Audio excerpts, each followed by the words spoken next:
with Benjamin Tansky. That's me. Thanks for joining, everybody. Today is a glorious sunshine day. Today, we're going to be talking about a multi-billion-dollar opportunity that seems to be passing everybody by. Why? Hmm.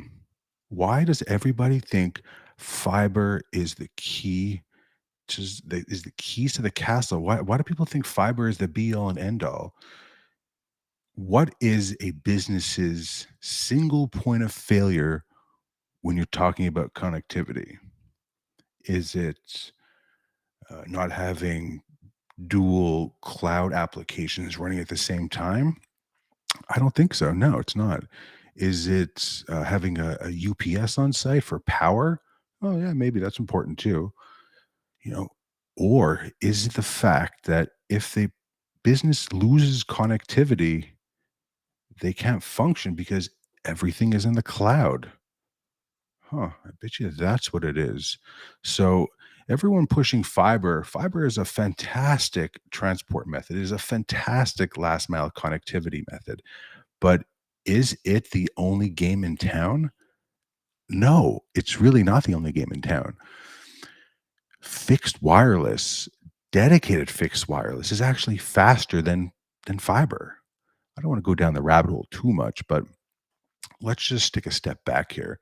Remember in the 60s and 70s when people were making long distance phone calls in their homes using AT&T?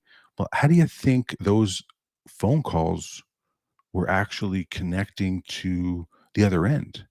The answer is astonishingly, they were using horn antennas. Those are huge, kind of like rectangular, triangular antennas on top of buildings, mostly on big AT&T buildings or Verizon buildings. And that is how long distance calls were made in the country using fixed wireless. And for unknown reasons, oh, actually, for known reasons, and mostly investment purposes, but a lot of money has been spent rolling out fiber. Fiber is a fantastic last mile transport method. It is fast, it is scalable, but it is also a single point of failure for any home or business or government institution.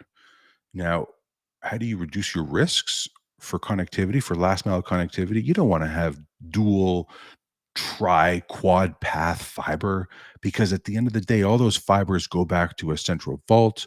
They all tie back to a nearby manhole, and they're all susceptible to flooding, accidental street cuts, as we've seen in many pictures where augers will come in and dig up fiber and accidentally turn it and break the lines and break thousands of pieces of glass in these giant spools, which is unfortunate, but it happens. The alternative, and the two-ton elephant in the room, is fixed wireless. Now, why aren't more carriers pushing fixed wireless? My opinion, being that I'm in the fixed wireless business, is that there is a copious amount of money already heavily invested in fiber. And what I mean by that is heavily invested not in the last mile, but in the middle mile with the data centers going to submarine cables. But for some reason, the actual customers who are paying for all these investments get the short end of the stick. They sometimes don't even have fiber to their home or to their business. They have something called a hybrid connection. What the heck is a hybrid connection? Is it like a coax connection compressed? What's coax doing these days? DOSIS 3.5 or DOSIS 4 point something? At the end of the day, why are we creating all these band-aids for coax so we can compress more data? Why don't we just A, run fiber, or B, do fixed wireless last mile point to point? I mean, I'm for the latter, honestly, because that's what we do. But fixed wireless is a lot more environmentally friendly. It's quicker to deploy. It's cheaper to repair when something breaks. You just replace A for B, and it's done. You know, I fully don't grasp why people are so gung ho on fiber. It's mind boggling. I think a lot has to do with obviously marketing. But let me share a picture with you here. A good friend of mine, David Theodore, shared this post. Here is an RV. Unfortunately, the RV caught fire, and right above the RV are power lines. And on power lines are usually above on the top, and telecommunication lines are lower down. So, as you can see here in the photograph, these telecommunication lines, aka here we have fiber and coax connected together, caught fire. I wonder if they were melted.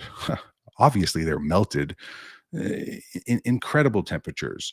But the question is, where is this? Where is this middle mile going? Because it's not going to an end user.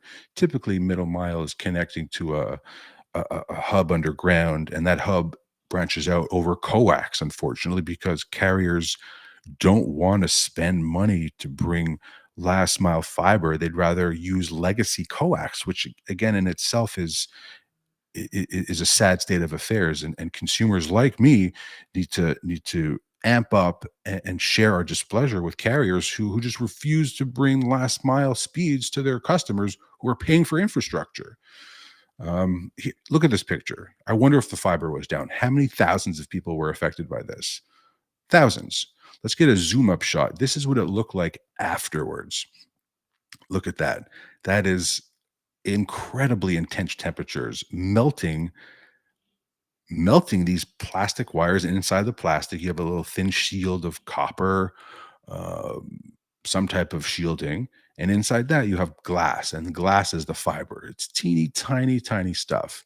And it is incredibly strong and powerful to transport data, but it is susceptible to catching fire a lot, or accidental street cuts, or manhole explosions, floods, especially in coastal towns. Is is fiber susceptible to street flooding, or the oceans creeping up on us because of global warming? Absolutely. Climate change has a huge play in last mile connectivity. If you look at cities like Florida, Boston, these are cities that are on the coast. They're basically at sea level. For example, Miami gets flooded all the time. The streets get flooded. They do their best to keep the telco lines above ground on poles, but that doesn't really fix the problem. The solution, which is staring you in the face and has been around for years, is fixed wireless.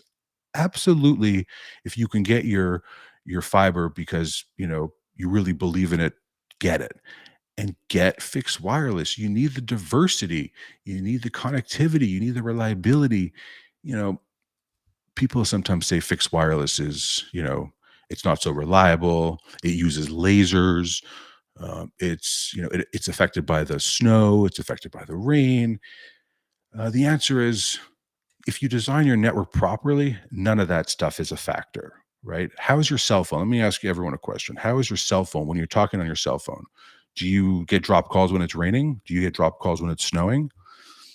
I would have to say 75% of the cell towers in this country are interconnected using fixed wireless. They connect the towers together, which connect back to a nearby major fiber hub. But your calls are being transmitted over fixed wireless every single day, and you don't even realize it. And to think that fixed wireless is not reliable, you're doing yourself a disservice, when in fact it is actually more reliable than fiber, because fiber traverses so many twists and turns, has so many has so much edge hardware, router switches along the way. Fixed wireless is a point to point point to multi-point connection. I'll kind of touch on high frequency trading for a second here. There's a company called, I'm going to drop a name, Nova Networks. They do financial transactions for the financial industry. What does that even mean? Well, they do high frequency trading. So they have patents. They have patents that show and prove their latency is the fastest using fixed wireless. And banks and institutions and private equity and hedge funds will release space on this network because they can do transactions, buy, sell transactions faster than a person can do a buy trade. That's using fixed wireless. The latency is, it's proven, it's documented. Round trip from New York to Chicago, I think it's at what, 3 millisecond round trip, like incredible speeds. And that's using patented technology, fixed wireless. Amazing. I love it. I just want to flip back to this picture because this really just shows that fiber is your single point of failure. You know, why why are we so in love with fiber? Well, there's a lot to love about fiber, don't get me wrong, but there's also a lot to love about fixed wireless. Um, I am an advocate for fixed wireless, and I'm an advocate for simplicity on the last mile.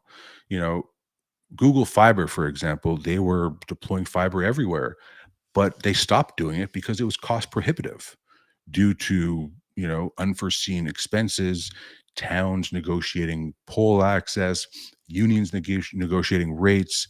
Whereas if you deploy a fixed wireless network, there is no cable connecting to the next node, the next hop. It's all wireless. It's so much simpler and it's just as reliable when the network is designed correctly. So, if anyone has any questions about fixed wireless, don't hesitate to reach out. My email address is ben@naturalwireless.com. Thank everyone for joining today.